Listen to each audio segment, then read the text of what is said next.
Wa kama qala alaihi salam, wa kama qala dan sebagaimana qala bersabda alaihi salam siapa Rasulullah sallallahu alaihi wasallam, aktsiru dalam memperbanyak siapa kalian semua. Wah, ini ajakan dari Rasulullah, ajakan kepada kita dari Rasulullah. Apa ajakannya? Aktsiru dalam memperbanyak kalian semua qira'at hadhihi surah, membaca surah Yasin ini. Kenapa Rasulullah mengajak kita baca surah Yasin yang banyak? Fa inna fiha, karena sesungguhnya fiha di dalam surah Yasin itu khasaisun, ialah beberapa kekhususan, katsiratun yang banyak. Ada beberapa nilai-nilai yang khusus, banyak nilai-nilai plusnya, nilai-nilai positifnya bagi kita yang memperbanyak baca surah Yasin.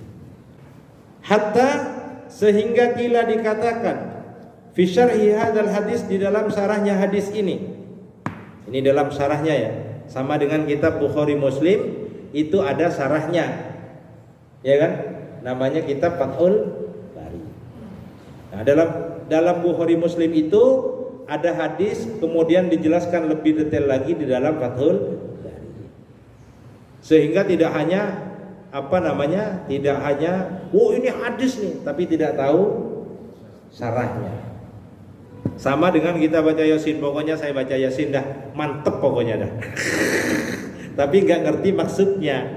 Nah, saat ini kita insya Allah sedikit demi sedikit belajar untuk memahami apa sih surah Yasin itu.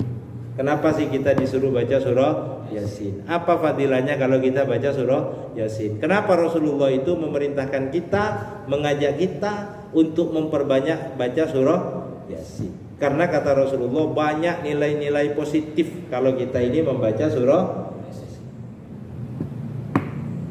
Di dalam syarah hadis itu disebutkan apa? Innal ja'i'a, sesungguhnya orang yang lapar. Idza qara'a, apabila membaca siapa orang yang lapar kepada surah Yasin, bihuduril qalbi, dengan hadirnya hati. Nah, ini syaratnya nih. Baca surah Yasin tapi bihuduril qalbi. Orang yang lapar. Orang lapar, kelaparan, makanya enggak usah susah-susah, enggak punya uang. Baca Yasin saja. Tapi syaratnya adalah bihuduril qalbi. Jangan hanya lisannya yang baca, pikirannya ke pacarnya, ya kan? Pikirannya ke tunangannya, pikirannya ya ke pekerjaannya, ke bininya, ya kan? Bihuduril qalbi. Innal jaya, sesungguhnya orang yang lapar, gimana? Idza qara'aha bihuduril qalbi asba'ahu Allahu, asba'a, maka mengenyangkan hu kepada orang yang membaca itu. Siapa yang mengenyangkan? Allahu, siapa? Allah. Jadi orang yang baca surah Yasin dalam kondisi lapar, tapi syaratnya bihuduril qalbi. Apa yang akan terjadi? Asba'ahullah, Allah akan membuat dia kenyang. Kalau nggak percaya, coba Anda seminggu jangan makan, baca Quran, baca surah Yasin, pikirannya kemana-mana, insya Allah tetap lapar itu. Nah, iya, kalau kita baca surah Yasin susah bihuduril qalbi, susah. Kenapa? Karena mulut kita yang baca, pikiran kita kemana kan gitu. Hati kita juga entah sedang keliling kemana. Jadi syaratnya bihuduril qalbi. Makanya ulama-ulama kita dulu itu nggak makan sehari, 2 hari, seminggu, sebulan, kuat dia. Kenapa? Karena nggak merasa lapar. Makanan dia adalah baca Quran. Mungkin bacaannya baca surah Yasin. Kalau kita kan makanannya bakmi, bakmo, bakso, ya kan? Bukan Quran makanan kita. Kalau enggak bakmi, makanan kita bakmo. Kalau bakmo, bakso, ya kan? Kalau enggak Indomie, pokmi, kan gitu. Itu makanan-makanan kita. Beda dengan ulama-ulama kita. Kalau ulama kita itu makan nasinya sedikit. Makanya ingat nih, ada dulu pesan ke saya, Kiai Mufasir. Saya pas ke sono, saya punya teman tuh. Berempat saya ke sana. Bilang ke teman saya, kebetulan teman saya doyan makan tuh. Doyan itu makan. Dia kemana-mana urusannya makan dah pokoknya.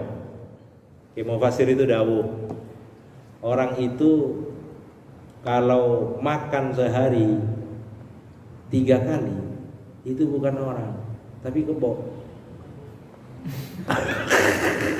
Kalau sehari makannya 3 kali itu kata Kiai Mufasir. Jadi kalian kalau mau ikut Kiai Mufasir makannya nggak boleh dari 3 kali. Kalau 3 kali temennya makan bilangin kamu manusia apa kebo?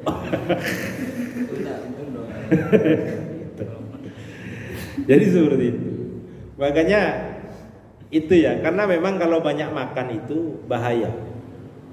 Kata pepatah Arab itu, orang yang banyak makan itu pasti banyak minum. Orang banyak makan pasti banyak minum. Faman katsura akluhu fakatsura syarbuhu. Orang yang banyak minum dia banyak tidur. Orang kenyang itu tidur, ngantuk, otaknya gak jalan, tidur. Orang yang banyak makan, banyak minum. Orang banyak minum, banyak tidur. Banyak tidur. Orang banyak tidur, dia banyak dagingnya. Nah, kalian kalau ingin banyak dagingnya gak apa-apa sekarang. Sebentar lagi Idul Adha nih. Banyak makan, banyak minum, sebentar lagi Idul Adha. Ya kan? Sekarang lagi banyak orang cari hewan. Tapi bedanya kalau kita hayawanun natik, kalau mereka hayawanun ghairun natik. Jadi nggak apa-apa kalau pingin gemuk sekarang nggak apa-apa, mumpung kurban sebentar lagi Idul Adha datang. Jadi itu fadilah yang pertama. Asba'ahullahu min fadlihi, dari keutamaannya baca surah Yasin. Wa in qara'aha, dan apabila membaca siapa orang kepada itu surah Yasin.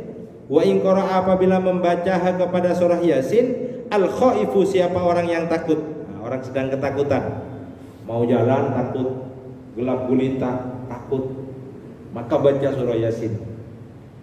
Bagaimana kalau dibaca oleh orang yang takut surah Yasin itu? Alhaballahu ta'ala, alhaba, menghilangkan, Allahu ta'ala, siapa Allah ta'ala, hazanahu wa khawfahu, hazanahu, kepada rasa khawatirnya, wa khawfahu, dan rasa takutnya. Jadi rasa takut, rasa khawatir akan hilang bagi orang yang membaca surah Yasin. Tapi kalau orang takut ditagih hutang, nggak mempan ini surah Yasin. Anda punya hutang, baca surah Yasin. Kenapa? Takut didatengin sama debt collector, bayar motor nggak bayar-bayar. Bayar waktunya bayar kredit gak bayar-bayar, takut didatengin debt collector, baca surah Yasin. Kata debt collectornya bilang, ente baru baca surah Yasin, saya sudah khatam surah Yasin. Sama dengan orang naik motor, helmnya gak dia pakai, SIM-nya kagak bawa, tahu-tahu ngelihat polisi di depan, padahal itu patungnya polisi, dikiranya polisi. Wah, takut baca Yasin. Insya Allah lolos itu, walaupun nggak baca Yasin lolos, karena cuma Pak. Tapi kalau polisi beneran, ente baca Yasin 10 kali, polisinya udah 100 kali sekarang bacanya, tetap ditangkap dan ditilang kemarin itu. Polisi sekarang itu sudah banyak polisi-polisi yang ahli ibadah juga. Polisi sekarang banyak ahli zikir, banyak ahli baca Quran juga. Itu udah banyak sekarang di beberapa tempat seperti itu. Karena polisi itu memang membuat orang suka baca istighfar. Coba deh. Polisi itu suka loh. Polisi itu hebat, bisa membuat orang baca istighfar. Coba Anda nggak pakai helm, Anda nggak bawa SIM, Anda nggak bawa STNK, tahu-tahu di depannya ada polisi, pasti Anda secara spontan, astagfirullahaladzim, pada polisi, kan gitu. Ternyata polisi itu mampu membuat orang baca istighfar. Itu hebatnya polisi. Aang nggak bisa itu. Hakim ketemu Aang dari jauh, bukan baca istighfar, hei halo Aang katanya. Tapi polisi di depannya langsung baca istighfar. Itulah hebatnya seorang polisi. Maka boleh Anda nanti anak-anak Anda jadi polisi gak apa-apa, karena polisi bisa membuat orang baca istighfar. Ternyata baca surah Yasin itu enak. Makanya kalau bisa kalian istiqomahkan setiap ba'da subuh membaca surah. Ya, sahabat-sahabat sekalian, udah itu kitab buat sampean tuh. Itu buat sampean tuh. Nanti bawa ke rumahnya, kalau yang punya istri, kamu ngapain aja ke Masjid Agung nih baca gitu. Kalau sampean suruh baca, baca aja. Baca. Kalau istrinya bilang salah, yang salah bukan saya, yang nyita. Kok gak dikasih harokat? Jadi salahkan yang nyita. Oh, masalahnya jomblo itu bermasalah. Dia bukan masalahnya jomblo, tapi jomblo itu bermasalah. Pokoknya yang jomblo itu bermasalah. Loh iya. Jomblo itu bermasalah. Ada sahabat yang tanya kepada Aisyah, saya ingin tahu Rasulullah itu gimana sih orangnya? Kok bisa disayang Allah? Kok bisa jadi pilihan Allah? Kok bisa dicinta Allah? Gimana sih? Saya ini sudah tirakat, gak makan lama. Saya tidak beristri katanya. Saya tidak macam-macam lah. Kok saya belum menjadi orang yang disayang Allah seperti Nabi Muhammad? Apa jawabannya Siti Aisyah? Siti Aisyah jawab, Nabi Muhammad biasa, makan ya makan, beristri ya beristri, nikah ya nikah, tapi nggak kawin dulu sebelum nikah. Kan sekarang banyaknya kawin dulu sebelum nikah, ya kan? Ya kan? Nggak tahu lah, sampean nggak pengalaman. Karena memang sampean harus jawab tidak tahu supaya tidak ketahuan. Jadi apa namanya? Rasulullah itu nikah, berkeluarga, biasa. Jadi tidak Rasulullah kemudian meninggalkan dunia. Hidup ini nyantai-nyantai aja. Rasulullah kan nyantai-nyantai. Urusan dunia jalan, urusan akhirat jalan, belajar jalan, nyantai aja hidupnya. Enggak usah, saya mau puasa 100 tahun, enggak usah. Umurnya belum tentu nyampe. Saya tidak usah nikah supaya menyatu dengan Allah. Enggak usah. Malah itu menyalahi fitrah. Makanya kalau orang yang enggak nikah, jomblo, itu bermasalah.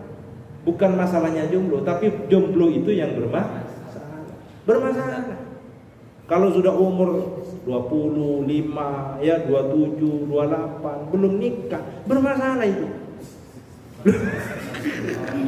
Lah ini bukan provokasi nih, beneran nih. Hakim langsung kabul. Bermasalah nih. Lah karena maka kata Rasul itu, as-sa'idu man dana nafsahu wa arafa zamanahu. Orang yang bahagia itu yang mampu mengendalikan hawa nafsu. Bukan mengendalikan hawa nafsu artinya ngempet nafsu, bukan. Tapi menyalurkan nafsu kepada tempatnya. Iya, menyalurkan nafsu kepada tempatnya. Manusia ini laki perempuan kan sama-sama punya nafsu. Iya. Paling hakim dong yang gak punya nafsu, makanya gak nikah-nikah itu. Semua manusia itu punya nafsu. Laki-laki punya nafsu, perempuan punya nafsu. Maka nafsu yang ada ini yang diberikan oleh Allah harus disalurkan ke tempatnya. Sama Anda naik motor, tapi di Kali Cisadane nyemplung. Kenapa? Karena tidak menempatkan sesuatu pada tempatnya. Di saat punya nafsu, maka nafsu ini harus dikendalikan untuk disalurkan kepada jalan yang sebenarnya, gitu. Jangan ditaruh di mana-mana, gitu.